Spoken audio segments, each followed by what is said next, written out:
Hey guys, my name is Chris. I'm here with my team, Smed, Shivani. And so what happens is we're a team, R3ply,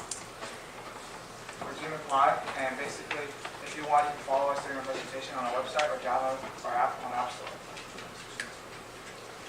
Alright, so basically the world is very interconnected today. Everyone uses apps like email, and that's a problem. Email takes up a lot of time, especially in the corporate world. So we have a study done by McKinsey in that emailing is the second most time-consuming task right behind the actual work itself. So our problem is we want to simplify that and make email more efficient. In the recent years, we've noticed that there's been a rise in popularity of email clients on smartphones.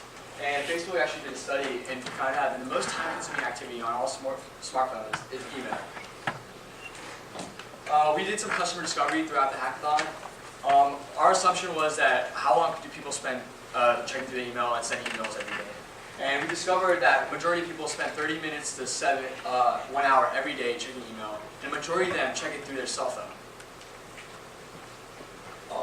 Also, most people check their emails right before, when they wake up and right before they go to bed. So that pretty much takes away your laptops and like computers, because if you have your smartphone right there, you can just check it easily right next to you. Also, the reason we did an Android application for this app we created is because we found that Android users check their email a lot longer than iOS users. So R3ply is here to simplify your email viewing experience and help you declutter, and filter your inbox. So the user experience is as such: you see an email one at a time. It's in a queue-like stack, and you use simple gestures and cardinal directions to filter through your emails very quickly. So I got the app running on my phone, and I've got it connected to my email, so I'll put my email up so you guys can see this actually working. I've got 1,300 emails right here. And so I've got it set so swipe left is marks red, and swipe right is ignore, and then I've got delete and spam as well. So like this is Facebook, so that's not important, so swipe that to the side. Facebook, Facebook, Facebook. That was kind of important, so I'll put that one aside. But the rest of these are just spam, so let me get through them. And now I've got through all my emails. And you refresh my email, it's just the one that I kept is still unread, and the rest of it. There you go.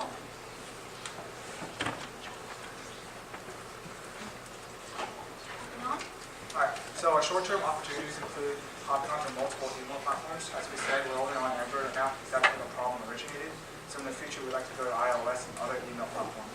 We'd also like to increase our customizability by allowing users to have more gestures, saying like if you want to go up, this can be, or left can be sent to this folder or archive. Some of our threats we perceive are established email providers like Gmail or Yahoo. We don't perceive them as an imminent threat because we're not currently doing that right now. So our goal right now is to have 500 users by the end of the month. We already have it on the App Store. And then the next 6 months we'll be developing our customer user base, and then we'll move into our revenue phase. Right. So we considered standard operations or standard methods to monetize the app, such as banner ads and paying for premium, no ads. But who really likes to click on ads? Who actually likes to pay for apps? So we considered a different route where we would just have a banner at the very end of the email stream, where a company would be able to advertise or have it kind of like their own kind of swipe left or right. So in this case, assume we're Coke, right? And we want to see like, hey, let's target a demographic from 21 to 35 and see if they like vanilla Coke, right? So we'll have people going, okay, let me let's go through the emails. Okay, so do I like Coke? Yes. Swipe right. Do I not like Coke? No. Swipe left. Yeah or not, right? So basically, companies can use this information for their own advertising purposes, as well as like getting opinion analytics on their advertisements. So with that, thank you very much. Any questions?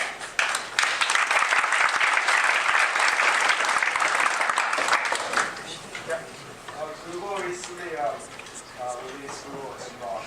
Yeah. They recently had this Right. website, right? How do you guys, what's your edge? And they don't have ads.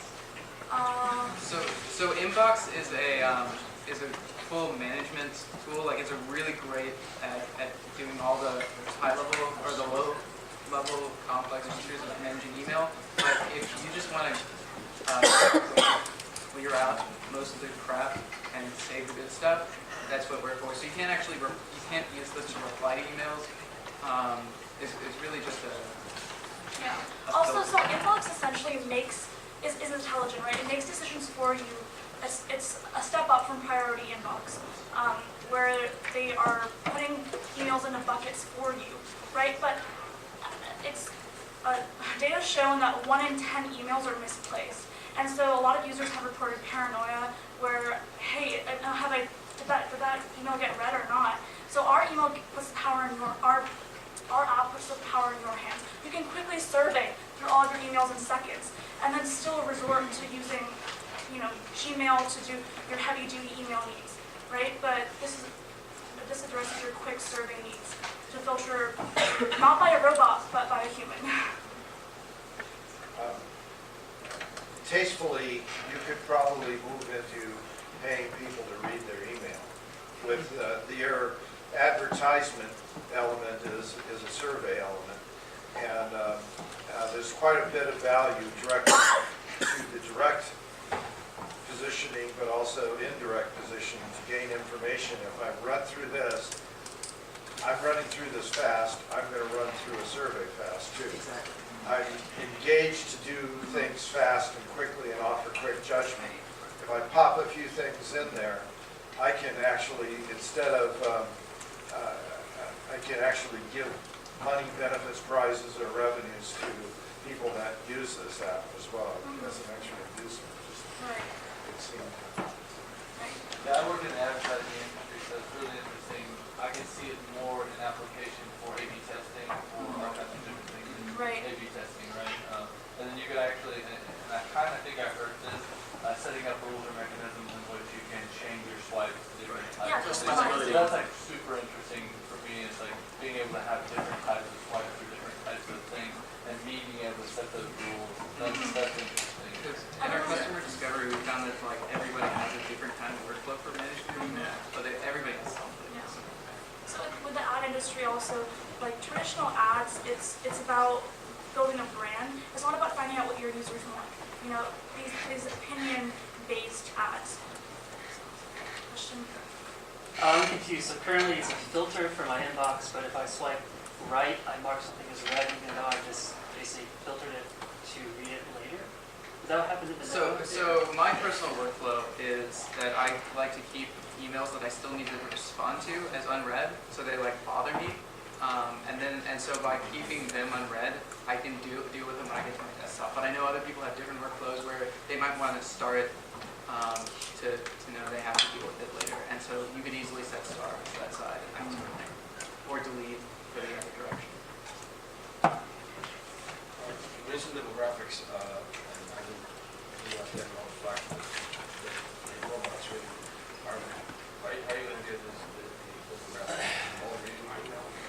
This is through Google Analytics. We'll be using the Google Analytics platform to get through Gmail primarily. So an active strategy would be for Gmail to buy us out or Google to buy us out. But that's how we pull the But for data. demographic information, you can get rich geolocation data into this. You can get information about the user. Because they're reading them. Right, exactly. Yeah. That's all I Thank you. All right, thank you very much.